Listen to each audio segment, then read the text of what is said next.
Olá, pessoal. Meu nome é Ricardo dos Reis, eu sou pesquisador aqui do LNLS, trabalho na linha de luz EMA e vou falar para vocês hoje como é que a gente pode usar os parâmetros termodinâmicos de pressão, temperatura e campo magnético para controlar a propriedade de materiais. E como a gente usa o síncrotron para entender as transformações nas quais a gente está submetendo esse material. Tudo bem? Então, a ideia de tudo que a gente vai fazer hoje é ver como eu posso trabalhar com os ranges de pressão, desde pressões baixas até pressões muito altas, até temperaturas, da mesma forma, temperaturas próximas do zero absoluto, temperaturas muito altas, e no campo magnético, também é o mais alto que a gente conseguir fazer, para controlar e mudar a propriedade de materiais. Então, isso parece coisas que a gente. Por que a gente está fazendo isso? Né? Por que a gente quer tanto mudar e submeter materiais às condições extremas, mas eu espero convencê-los ao longo dessa apresentação de que esse tipo de mudança é algo que a gente faz no dia a dia, a gente usa isso e que isso tenha um objetivo claro de encontrar novas propriedades e quando a gente não quer encontrar, a gente quer maximizar uma propriedade que a gente sabe que já é muito boa. Então eu vou tentar começar falando de pressão.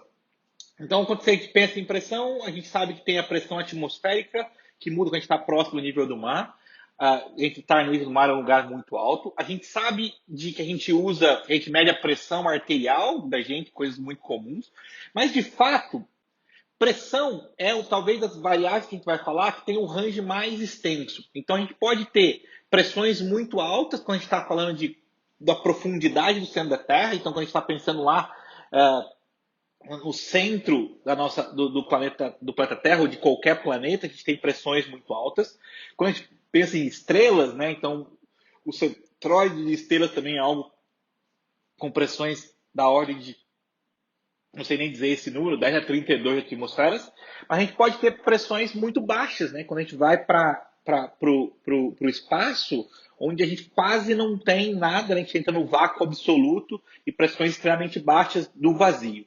E isso, a gente usa pressão, então a gente pode ter aplicações para essas pressões em diferentes condições. Então a gente, obviamente, acho que a palavra que vem muito claro para a gente é usar a panela de pressão, né, que a gente usa isso para mudar, tem pressões da ordem de 2 atmosferas, que a gente usa isso para mudar a temperatura de fusão da água e poder cozinhar mais rápido os alimentos. A gente usa pressão também no processo de pasteurização, que a gente submete a determinados alimentos ou a esse processo de altas pressões para aumentar a sua validade, né, o seu processo de conservação. Então, se vocês tiverem curiosidade, vocês podem até olhar. Então, tem várias formas de mexer esse com alimento. Notem que um bom gordinho sempre vai começar dando exemplos sobre coisas que têm a ver com comida. Mas não é bem isso exatamente o que a gente vai estar fazendo aqui. É nessa linha, né? Então a gente sabe que a gente consegue fazer alguns níveis de pressão e isso influencia nas propriedades do que eu estou fazendo. Então eu estou maximizando coisas, seja minimizando o meu tempo de cozimento, seja aumentando a minha validade, seja fazendo qualquer outra coisa nesse sentido. Mas eu posso tentar fazer isso e tentar nos extremos ver o que acontece. Então, como é que eu vou fazer isso? Né? O que eu faço de pressão aqui no laboratório? Né? Então, eu não vou estar, de fato, usando panela de pressão. A gente não trabalha com essa área de alimentos, embora a gente possa ter como amostra alimentos. Então, o que é pressão? Então, pressão é a razão da força sobre uma área aplicada. Então, o que a gente vai fazer aqui é ir para um extremo. E aqui é uma analogia do nível de extremo que a gente está fazendo. Então, o que a gente quer fazer é pegar a força que seria exercida para um Airbus de 500 toneladas sobre o salto de 1 centímetro quadrado. Então, esse nível de força que a gente está falando. Então, a gente vai aplicar, só que forças da ordem de 500 toneladas em áreas tão pequenas quanto 1 centímetro quadrado. Na verdade, o que a gente vai fazer, como a gente aplicar 500 toneladas não é algo trivial. A gente não tem um Airbus para colocar em cima de um salto. Então, o que a gente vai fazer é diminuir essa área o máximo que a gente conseguir para conseguir fazer menos força. E como é que a gente vai fazer isso? A gente vai usar o que a gente chama de células de diamante. Então, a gente vai ter 2 diamantes e colocar entre esses 2 diamantes um metal e no meio disso a gente vai colocar a nossa amostra. Porque aí eu posso reduzir isso ao invés de ser 1 centímetro quadrado, eu posso levar isso para dezenas de microns quadrados. Então eu ganho fator 1000 nessa força, nessa área, né? A área vai com o quadrado desse diâmetro. Então eu vou mudar isso, essa dimensão para que eu possa fazer uma força muito menor. E eu vou usar o diamante porque ele é muito duro, então ele aguenta muita força. Então, isso aqui que eu vou mostrar para vocês agora é um exemplo das nossas células de diamante. Então, é como elas são. Então, eu tenho esses dois diamantes que eu estava mostrando para vocês, tem um pedaço de metal e aqui vai a minha amostra. E aí, vou trabalhar com áreas muito pequenas. Então, eu posso trabalhar para fazer forças menores. Então, isso aqui é uma visualização. Então, isso aqui é como são as nossas células. Então, você vê que tem um diamante aqui, outro diamante aqui. No meio tem esse metal com furo. E aí que eu vou colocar a minha amostra e vou colocar uma pedra de rubi, porque isso é uma coisa bem documentada, então eu consigo olhar para isso como meu manômetro, como eu vou medir quanto de pressão. Eu vou poder fazer pressões da ordem de bilhões de atmosfera. Tá? Então é isso que a gente vai conseguir fazer e modificar as propriedades materiais. Vou mostrar alguns exemplos. Então, o segundo parâmetro termodinâmico que eu vou falar, talvez seja o mais corriqueiro para a gente, que seja o parâmetro de temperatura. Então, temperatura é algo que a gente está habituado, né? A gente está reclamando ou que está muito calor ou que está muito frio o tempo inteiro. A gente sabe que a gente usa a temperatura no nosso dia a dia e a gente sabe que a gente usa algumas escalas, né? Então, aqui no Brasil, a gente gosta muito do Celsius, o pessoal dos Estados Unidos gosta de Fahrenheit, porque ele gosta de ser diferente. E a gente sabe que tem uma unidade absoluta, que é o Kelvin, que limita o nosso zero. Então, sabe, abaixo de zero, em princípio, a gente não pode ir. Mas isso pode ser um pouco. A gente pode olhar para isso e ver tudo que a gente pode fazer com temperatura, né? Então, eu achei essa apresentação, que vocês podem olhar nesse site aqui, que mostra um pouquinho de todo o range de temperatura, né? Então, a gente está aqui começando em menos 273, o zero absoluto. Então, hoje a gente já tem condição de chegar bem próximo disso e, na prática, a gente usa isso para usar o que a gente chama de computação quântica, né? Então, os computadores quânticos trabalham em temperaturas próximas a esse zero, porque quando você está em temperaturas baixas, você limita as flutuações térmicas e os processos quânticos começam a dominar. Então, você consegue ter condições de processamento muito mais rápido. Então, a gente precisa, quando a gente pensa em computação quântica, a gente vai sempre tentar ir para esse regime próximo do zero, ou o mais próximo possível do zero, com a ideia de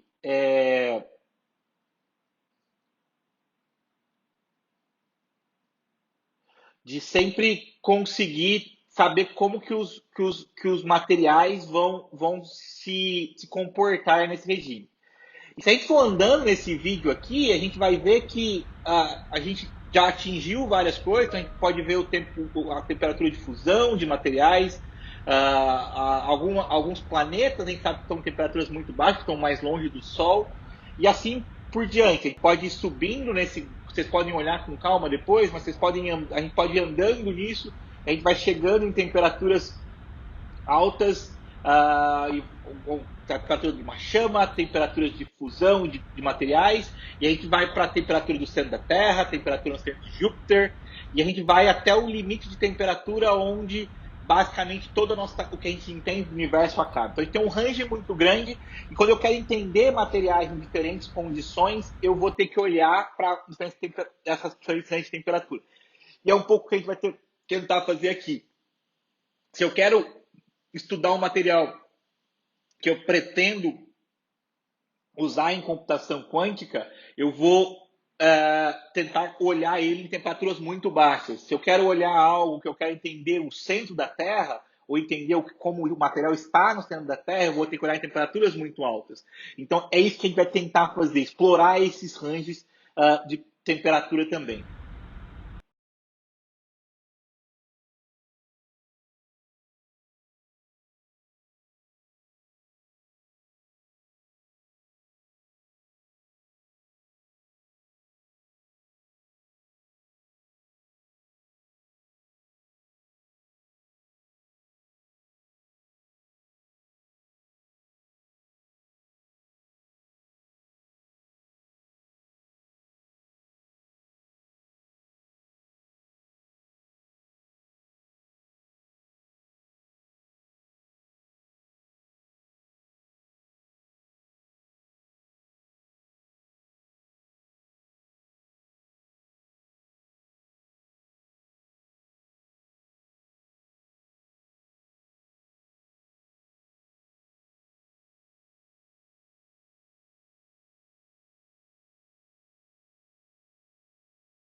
Então, acho que não precisa nem dizer o quanto a temperatura está no nosso dia a dia, né? Então, vai ter sempre esse exemplo de comida, porque um bom gordinho nunca deixa de pensar em comida. Mas, tipo, hoje a gente está passando por essa crise sanitária no mundo e a gente sabe que uma das discussões é esse armazenamento de vacina, quanto que isso é importante, né?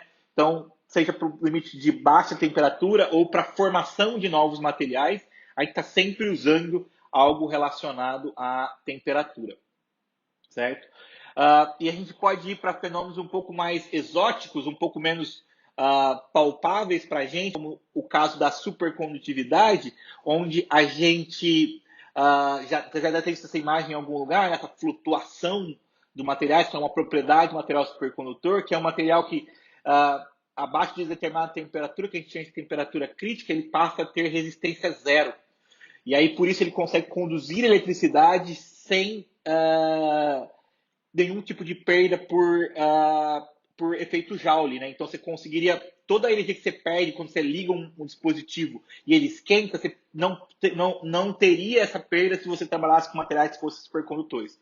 A contrapartida disso é que isso, em geral, só acontece em temperaturas muito baixas e um grande desafio é tentar entender e entender o mecanismo que faz isso acontecer para poder gerar materiais que vão ser condutores de temperaturas ambientes. E o processo de supercondutividade está muito relacionado ao fato da carga se mover, gerar uma distorção no arranjo dos meus átomos dentro de uma estrutura que faz com que eu forme pares de elétrons que a gente chama de par de Cooper. Embora isso pareça algo extremamente de pesquisa básica, né, isso já não é mais tão só pesquisa básica. Então, embora a gente tenha aqui para temperaturas muito baixas, a gente já tem aplicabilidade disso os chamados trens supercondutores, que já tem alguns na China e no Japão, que funciona usando algo similar a essa imagem aqui, né, de flutuação magnética. Então, você consegue colocar o material supercondutor, você põe um campo magnético perto, o material supercondutor não absorve o campo magnético, de forma que ele vai expulsar esse material, então vai ficar flutuando, com isso você conseguiria se deslocar em alta velocidade. Isso é, como eu disse, real. Vocês podem olhar lá a maglev e vão ter alguns exemplos desses trens ultra rápidos. E uma das coisas que a gente usa muito isso no sentido de produzir novos materiais, né? Porque eu acho que a gente trabalha sempre nessa interface, entender os materiais que a gente já conhece e produzir novos materiais. É quando a gente consegue combinar a temperatura, a gente muda a capacidade de reação química, a gente muda a missividade desses materiais de forma que eu posso fazer a formação de novas ligas, né? Então a gente brinca com concentrações e temperaturas de forma a criar possibilidades de eu formar novas fases de material. Tudo bem? E como é que então a gente tem aqui no Synchrotron dispositivos para baixa temperatura, que a gente chama de criostatos, que usam hélio líquido, hélio, né, líquido e vapor, para ter temperaturas tão baixas quanto meio Kelvin, então bem próximo do zero absoluto e até temperatura ambiente. A gente tem a possibilidade de aquecimento resistivo, né, ou seja, algo similar a um chuveiro, que a gente consegue aquecer a amostra de 300 até 1000 Kelvin, mais ou menos. E a gente tem a possibilidade de usar laser de infravermelho para conseguir temperaturas ainda muito mais altas, pontualmente temperaturas da ordem de milhares de Kelvin, para estudar outras propriedades de material. Certo? Então, a gente falou de pressão, falamos de temperatura, de como é que a gente faz isso, né? Então, as pressões com as células de diamante, a temperatura com esses três dispositivos.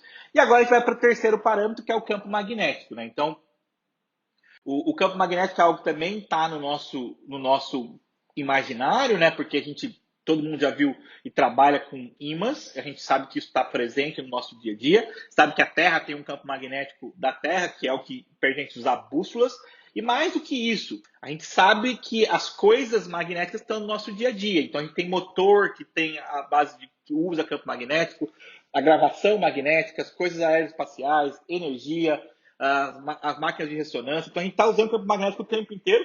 E um dos grandes desafios nossos é trabalhar com novos materiais que a gente possa usar campo magnético para controlar. Então vocês sabem que a eletrônica nossa é baseada em carga, na sua maioria, então a gente trabalha com carga que tem o sinal de carga e não carga, então vira os bits 0 e 1.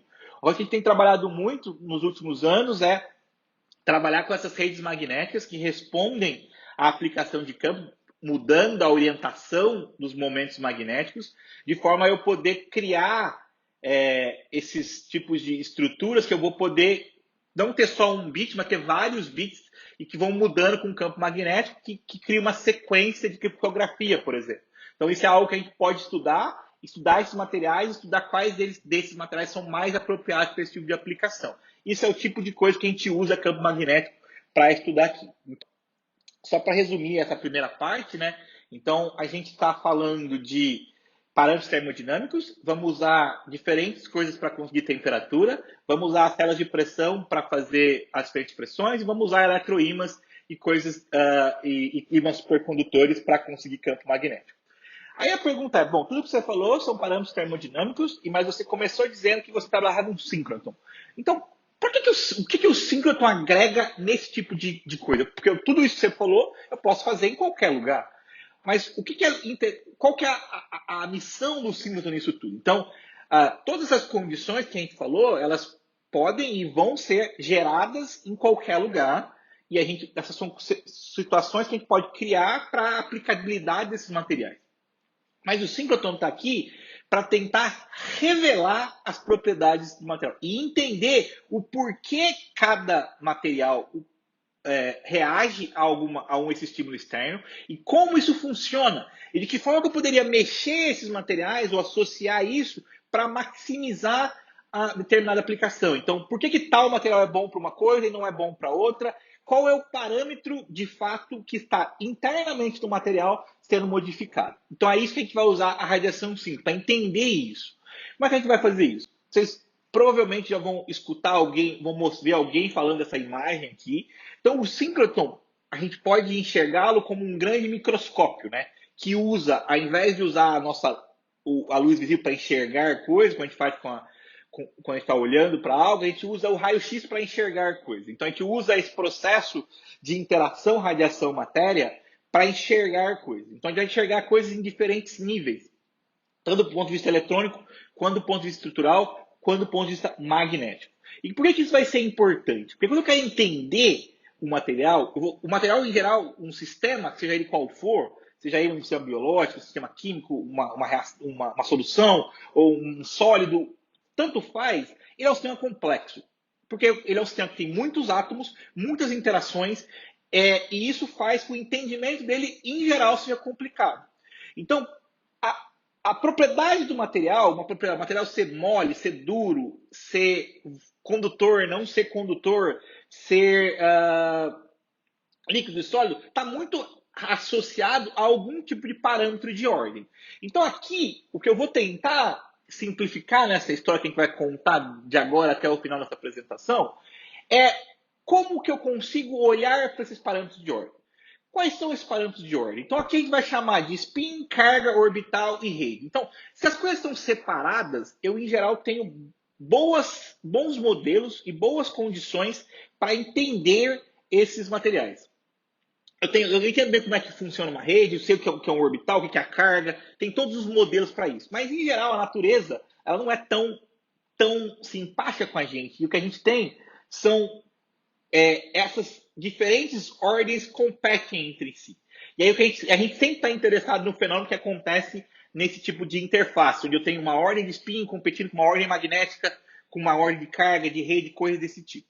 Então, o que o síncroton vai tentar nos dar é a condição de olhar para coisas individuais. Como eu tenho essa energia seletiva, eu escolho a energia, eu escolho o que eu olho naquela interação da radiação com a matéria, eu consigo, de alguma forma, separar essas contribuições. É o que eu vou tentar fazer agora. Então, a primeira coisa é olhar só para a rede.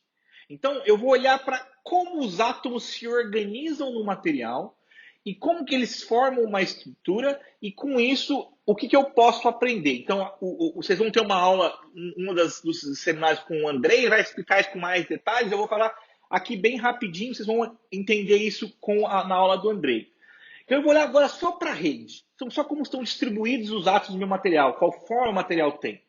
Então eu vou olhar para o processo que a gente chama de processo de espalhamento. Então, no espalhamento, o que eu vou fazer é que eu vou ter raios-x que vão vir da minha fonte, né, que é o meu síncrotron, eles vão interagir com a minha amostra, e esse raio-x ele tem energia, uma energia que eu sei, né, porque é uma onda, tem uma energia, e ele tem um momento que define a direção dele. Então, ao interagir com a amostra, alguns vão ficar na mesma direção, mas alguns vão mudar de direção. Então, vão mudar esse momento nosso. Então, vou ter um momento diferente. O que eu vou estudar é essa transferência de momento. Então, que eu vou ter o raio-x chegando com um momento e saindo com outro momento ao interagir com o material. Isso vai acontecer, então eu vou ter essa diferença de momento e eu vou ter dois vetores. Né? Então, eu tenho o vetor que vai ser o vetor de incidência do raio-x e o vetor de espalhamento do raio-x, o que chegou e o que saiu. E aí, o que vai acontecer é que, dependendo da região ou do que eu estiver estudando, da minha amostra, eu vou ter esse vetor de espalhamento diferente. Então, dependendo da posição que eu tiver, eu vou espalhar em algum lugar. Isso vai ter, eu vou ter vários, então a gente pode olhar o raio-x como uma onda, então eu vou ter um processo de interferência. Algo análogo ao experimento da fenda de Young, onde se eu tiver uma onda que sai daqui, uma onda que vai aqui, eu vou começar a ter várias ondas indo para algum lugar, e eu vou ter processo de interferência construtiva e destrutiva. E é exatamente isso que eu vou fazer no meu experimento de difração. Eu vou olhar para esses padrões de interferências que vão estar relacionados a onde ou qual parte da minha amostra o meu material interagiu. Então, a gente pode olhar isso dessa seguinte forma. Então, eu vou olhar para a minha amostra com ela sendo um abacaxi. Porque na prática é isso, né? A gente tem que resolver o abacaxi quando a amostra chega para ser estudada. A gente tem um problema, a gente não entende ela. Então eu vou estudar isso, vou estudar como é que a onda, o raio-x chega, espalha na minha amostra, muda de momento e vou ver esse processo de espalhamento aqui. E aí o que vai acontecer? Eu vou olhar para esse vetor de espalhamento, que é a diferença entre o vetor que chegou e o vetor que saiu. Vou chamar esse vetor de Q, isso não é relevante agora, mas eu vou olhar isso como se fosse uma lupa. De que forma? Só que aí eu vou estar olhando numa coisa que a gente chama do espaço recíproco. Então é no espaço das intensidades, que é o espaço, a gente olhasse isso aqui como uma diferença num outro espaço, uma transformada de Fourier desse espaço real. Mas esqueçam isso. Então a gente vai olhar o seguinte, nesse padrão de intensidade aqui, o que acontece é o seguinte, os ângulos pequenos têm a ver com a coisa mais geral da minha amostra, com a forma da amostra. E os ângulos grandes com o arranjo dos planos cristalinos. É isso que a gente tem que saber. Então, se eu olhar para a primeira região, que é a região de baixo ângulo, o que acontece? Eu vou olhar para coisas muito superficiais. Então, eu não vou olhar para o detalhe, eu vou olhar para o todo. E o todo é a forma. Então, quando eu olhar para essa região e eu fizer um processo olhar para esse dado, o que vai acontecer é que eu tenho esse dado, eu consigo olhar para um sinal, a gente não vai discutir isso aqui, mas de forma que eu gero um padrão que me dá a forma da minha amostra. É óbvio que eu não vou medir um abacaxi, né? Tô falando, no síncroton a gente tem feixes que vão ser da ordem de micrômetros, então a minha amostra vai ter dessa ordem também.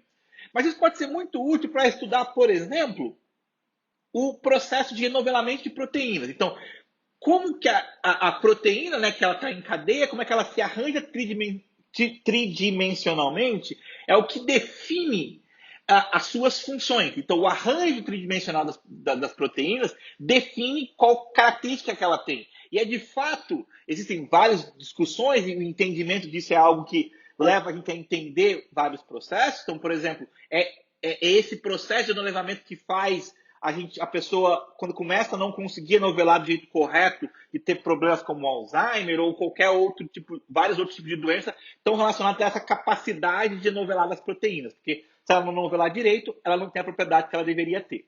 E como é que eu controlo isso? Eu posso controlar isso de diferentes formas.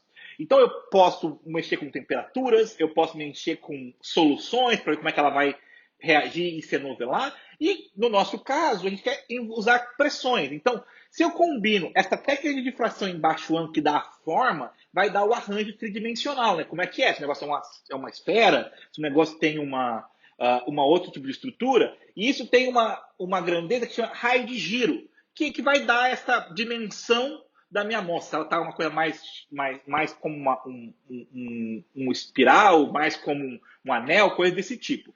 Então, eu posso controlar isso usando um parâmetro externo. Aqui eu estou usando pressão. Então, eu estou colocando essa proteína dentro de uma célula de pressão, estou pressionando ela, e aí com isso eu vou mudando esse raio de giro e vou mudando a forma do material. Mas esse mesmo parâmetro dessa temperatura e ver como é que ela reage, como é que ela muda esse modelamento com temperatura. Então, isso é algo que a gente pode fazer e pode controlar, e aí estudar, por exemplo, como é que uma determinada proteína seria se eu conseguiria mudar a função de uma determinada proteína, se eu aumentasse a temperatura da onde ela está, se eu diminuísse a temperatura, coisas desse tipo. Então, isso é um exemplo. Quando a gente olha para essa mesma coisa de difração, o mesmo processo, mas eu olho para Qs mais altos, ou seja, para ângulos aqui um pouco mais alto de espalhamento, o que acontece é que eu estou olhando mais internamente na minha amostra. Eu estou olhando mais o caráter atômico de arranjo cristalino. Então, como estão os átomos no meu material. Então, nesse caso, eu posso olhar, por exemplo, se o material está arranjado com uma determinada estrutura. Então, aqui ele tem uma pequena distorção ou mesmo uma transição estrutural. Porque se eu mudo a estrutura, eu mudo as distâncias, eu mudo onde é que aquelas interferências vão acontecer. E se eu mudo onde as interferências vão acontecer, o que eu acabo levando é levando para situações onde eu vou mudar a posição onde tem interferência construtiva ou destrutiva. E aí eu olho isso. Então, isso aqui é um exemplo de um difratograma, né, com uma pressão aplicada a diferentes temperaturas. Então, vocês percebem que eu tenho esse pico aqui, é um único pico. À medida que eu passo dessa temperatura para essa temperatura, eu passo a ter dois picos. E aí isso significa que a estrutura está diferente, que eu tenho uma outra interferência acontecendo. E isso pode ou não variar com pressão. E para que isso, como é que eu posso, onde eu posso olhar isso? Então eu posso olhar como se fosse entender o centro da Terra. Então, entender, por exemplo, qual que é o estado físico de um material que está aqui bem próximo do núcleo. Então, isso é um debate que a gente quer entender, porque, por exemplo, a gente pensa na formação de terremotos, a forma como a onda sísmica se propaga está muito relacionada ao estado físico dos materiais, da composição química dos materiais que estão aqui no caminho da onda que ela vai ter. Então, o que acontece é, se eu souber bem o estado físico do material aqui dentro, a minha capacidade de previsibilidade para essas ondas sísmicas, ela é diferente. Então, a gente consegue, combinando essas condições termodinâmicas extremas, chegar nessas condições, então, altas temperaturas e altas pressões, para simular como é que é um determinado elemento no centro da Terra. Então, aqui um exemplo para estudar o ferro, né? Então, você colocou no centro da Terra tem muito esse óxido de magnésio, então você coloca ferro entre esses dois MgOs, vem com raio-x e estuda isso em altas pressões e com diferentes temperaturas, para entender qual fase está. Porque se o ferro estiver líquido, é um processo. Se ele estiver sólido, é outro processo. E qual que é a estrutura que ele está? Então, nesse experimento, eles fizeram isso, né? Então variaram pressão e temperatura e viram diferentes estruturas no meu material. Então, abaixo de uma determinada temperatura para determinada pressão, ela é uma estrutura do tipo cúbica, da outra, uma outra estrutura cúbica, e aí consegue determinar como o ferro, nesse caso, não precisa ser outro elemento, dependendo do que você está estudando, está em diferentes regiões da Terra, e isso permite a gente poder entender mais o que a Terra vai fazer. Certo? Bom, isso o Andrei provavelmente vai falar muito para vocês sobre o processo de cristalização de proteínas, né? Então, para entender e identificar a estrutura da proteína, é muito mais, às vezes muito importante que ela tenha na forma de cristal. Você tem que transformar ela no cristal. O que se mais faz é usar baixas temperaturas, mas também pode usar altas pressões e formar diferentes tipos de cristais, porque à medida que você muda a pressão, você pode mudar o que a gente chama de mosaicidade, ou seja, a forma desses materiais para conseguir ter outras propriedades, como eu falei. E a gente não precisa ser de coisas muito complexas, né? Então, se a gente pensar, talvez uma das coisas que a gente mais consuma no nosso dia a dia, a água, a gente, em princípio, conhece o diagrama de fase da água, né? Então, sabe a fase sólida, líquida e vapor. Mas a gente sabe também, se a gente começar a usar temperaturas altas e altas pressões, eu começo a induzir novas fases. E isso para a água é algo que a gente não consegue entender muito bem, por que ela se forma essas águas, e eventualmente a gente pode usar e essas novas fases em novas aplicações. Isso para água, como para qualquer elemento químico, né? Qualquer coisa que a gente for fazer. Bom, falei já então dessa parte estrutural, eu vou falar agora da parte de carga. Então agora eu não vou mais olhar para o arranjo, mas para ver como é que é a distribuição de carga nos meus modelos atômicos. Então, muito na linha do que o Thiago vai falar para vocês nos últimos dias. Então, eu vou olhar agora a propriedade que eu tenho de estudar a configuração eletrônica dos meus materiais. Tudo bem? Então, o que eu vou fazer é usar. Então, eu estou olhando aqui um modelo bem pictório da distribuição eletrônica, tá? Só para ficar para a gente ver o que a gente vai fazer. Então, eu vou ter o meu fóton de raio-x. Eu vou ajustar a minha energia de forma a energia do meu raio-x ser idêntica à energia de ligação do meu elétron, que está ali ligado ao redor do núcleo. De forma que eu vou dar energia para esse elétron ser, com certeza, injetado de lá. E aí eu vou poder estudar tanto o processo dessa absorção desse material, quanto o fato de ter criado um buraco lá faz com que eu tenha um estágio de menor energia, faz com que o meu faz com que o meu elétron que está num nível mais energético queira decair para ocupar aquele nível de menor energia e vai emitir um fóton. Eu posso estudar qualquer um desses fenômenos.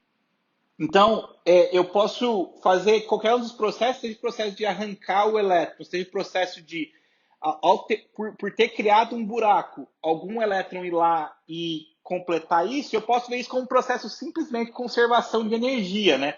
E eu posso fazer uma analogia muito, muito clara com cinemática que a gente faz num processo clássico, né? Então, se eu pensasse na partícula sendo uma bolinha que está subindo um morro, eu sei que eu tenho um processo conservativo aqui, eu tinha uma energia cinética no começo, e depois eu tenho uma energia potencial para ter aumentado a altura, e eu consigo determinar essa altura se eu souber a energia cinética.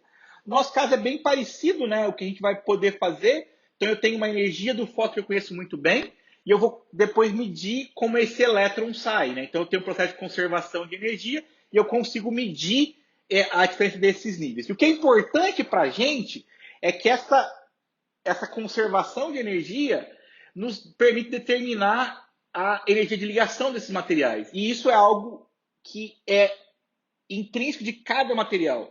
Então isso nos dá seletividade a elementos químicos e seletividade a estado de oxidação. Então, acho que o Thiago já mostrou isso para vocês, que é isso, né? Tipo, eu tenho a identidade do meu material. E eu posso ajustar isso para alguma coisa que eu queira. Então, se eu quiser mudar o estado de oxidação de material, eu posso fazê-lo. Então, por exemplo, aqui é no caso do íon de Europa, uma das terras raras, né? Daqueles elementos que ficam lá embaixo da tabela periódica. Então, esse material pode ter valência 2+, ou valência 3+. E a valência 3+, tem um diâmetro um pouco menor. Então, quando eu pego um material que ele é 2+, eu aperto ele, eu tendo a fazer ele ir para o 3+. E aí é o que acontece aqui. Então, a posição do pico está relacionada a essa valência. Então, se eu tenho um pico na energia correspondente ao 2+, eu sei que eu tenho o Europe 2+ nesse material. Se eu tenho um pico associado à energia 3+, eu sei que eu tenho Europe 3 na parede 3+ aqui. Quando eu aplico pressão, eu vejo que eu consigo tirar toda a parte de 2+ e ter só 3+. E aí eu consigo... E por que isso acontece? As diferenças de posição do pico estão intimamente ligadas à atração coulombiana, né? Quando eu tenho todos os elétrons lá, tenho uma estado que são 2+, eu tenho uma certa força coulombiana. Se eu perco mais um elétron, a força é maior, então a minha força coulombiana é maior, então tem que dar mais energia para arrancar o meu elétron. E eu consigo, então, ver isso a partir dessa exposição do pico e quantificar isso para ver como é que a valência do meu material vai mudar. Então, aqui eu estou usando pressão para mudar a valência do meu material e eu posso fazer algo exatamente da mesma forma com temperatura. Então, eu posso pegar, por exemplo, um processo catalítico, né? Então, observar uma reação química acontecendo in situ e ficar variando a temperatura e vendo a posição desse pico. E vendo o processo de oxidação acontecer. Então, vendo o ferro, que era 2+, ir para 3+, ou vice-versa, a partir da aplicação de temperatura. Então, à medida que eu aumento a temperatura, eu vou levando de uma valência para outra. Então, esse é o tipo de coisa que a gente pode sondar usando espectroscopia. Então, eu estou usando um processo de conservação de energia para estudar o arranjo eletrônico dos materiais. E estou usando um parâmetro termodinâmico externo para controlar isso. Então eu sei que o material tem uma outra propriedade a uma determinada condição. E aí isso vai dar a ele outras condições. Certo? E por fim, agora, só para ilustrar, os últimos dois parâmetros de grandeza tem a ver com spin e orbital. Então eu vou condensar os dois juntos em momentos magnéticos. Então o Thiago também falou disso para vocês, que eu tenho como usar essa mesma técnica que eu acabei de falar de espectroscopia, nessa transição eletrônica, mas aí eu não vou só escolher a energia do elétron que eu vou estar excitando. Eu também vou escolher o tipo de spin que eu vou estar excitando. Então eu vou colocar a polarização circular no meu raio-x, de forma que ao invés de só selecionar qual orbital que eu vou estar excitando, eu vou estar selecionando se eu estou pegando ou spin up ou spin down. De forma que eu posso escolher medir só spin ups ou só spin down. Isso dá uma forma de medir o magnetismo. Então, eu falei para vocês algumas coisas de tipo que a gente está trabalhando sempre muito nessa ideia de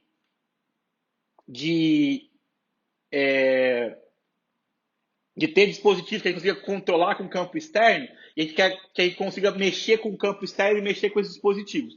E aí a gente quer fazer composições químicas que sejam atrativas, sejam rápidas, que funcionem muito bem. Um exemplo disso são o que a gente chama de magnetos moleculares. Então, magnetos moleculares são moléculas, né, formadas, por exemplo, aqui no caso por porfirina, então um monte de carbono, nitrogênio e cloro, que eu coloco um íon magnético nesse meio. Qual que é a vantagem disso? Né? Quimicamente, eu consigo manipular muito os materiais. E por conseguir manipular muito os materiais, eu consigo criar a partir de qualquer composição. Eu posso ir quimicamente trocar quem está lá.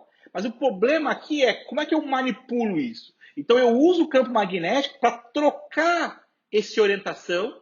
Então eu mexo a polarização do meu campo para mexer com o arranjo desse ferro que está aqui no fim dessa porfirina para eu conseguir mudar a minha orientação de spin e mudar a minha informação. Então aqui o spin funciona como aquele bit de 0 e 1.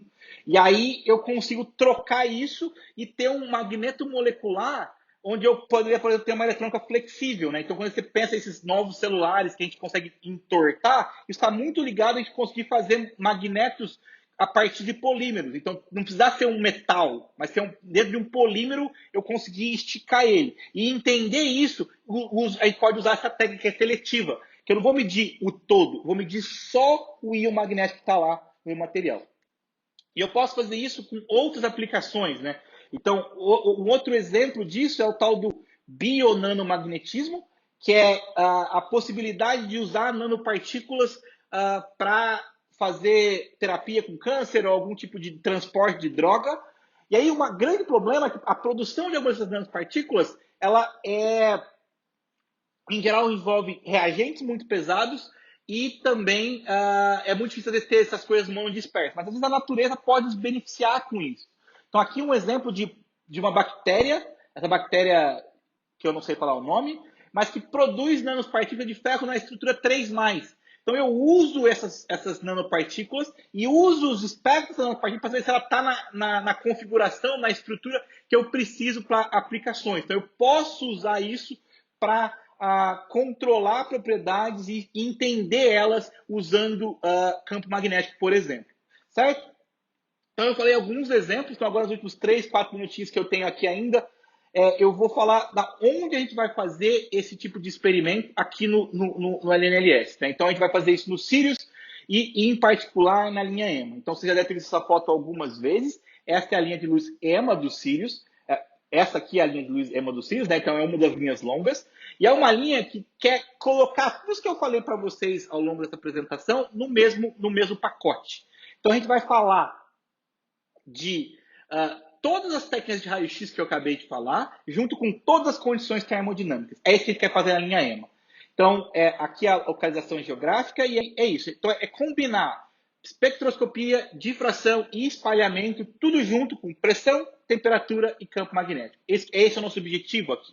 Então, só para vocês verem, infelizmente vocês não podem estar aqui, né? Então, a linha EMA, essa aqui é a disposição onde a gente está, né? Então tem uma cabana ótica, e aqui ela já está montada, já está quase, já está em comissionamento, né? A gente teve o primeiro feixe de raio-x em novembro do ano passado, então já está passando o raio-x aqui.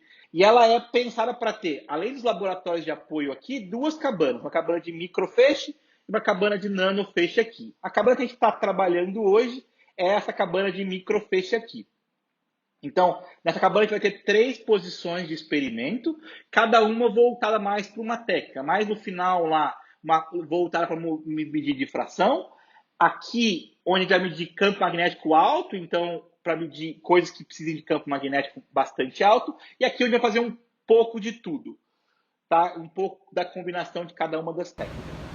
E aqui eu vou mostrar um videozinho para vocês. Foi gravado por mim, então a qualidade é bem ruim, mas de como tá essa cabana. Então vocês veem que ela tá bastante bagunçada ainda, mas já começa a se formar. Então a gente começa a ter o nosso setup de multipropósito, um robozinho segurando o detetor e coisas desse tipo aqui dentro da cabana. E o difratômetro lá no final. Ó. Então essa é uma estação experimental aqui do Sirius, que tá próximo de estar funcionando.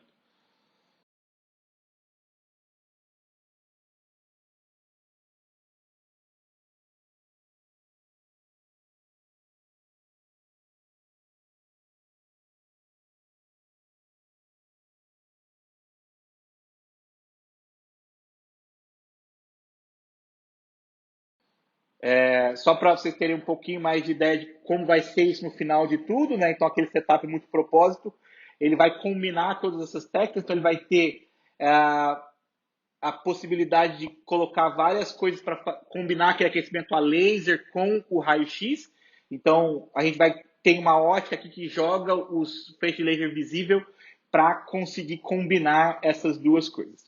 Bom, acho que é isso que eu tinha para falar. Então, a gente faz muito pesquisa com condição extrema aqui no laboratório. A ideia é entender materiais sobre diferentes condições e isso tem aplicabilidade em diferentes áreas. Em particular, a gente está muito ligado a coisas ligadas ao que a gente chama de materiais quânticos, nessas fenômenos de magnetismo e supercondutividade, coisas pensando em eletrônica, mas a gente pode fazer muitas coisas pensando em geociência, em material base de carbono, como vocês viram, muita coisa também ligada a proteínas. Acho que era isso que eu tinha para falar. Muito obrigado pela atenção de vocês.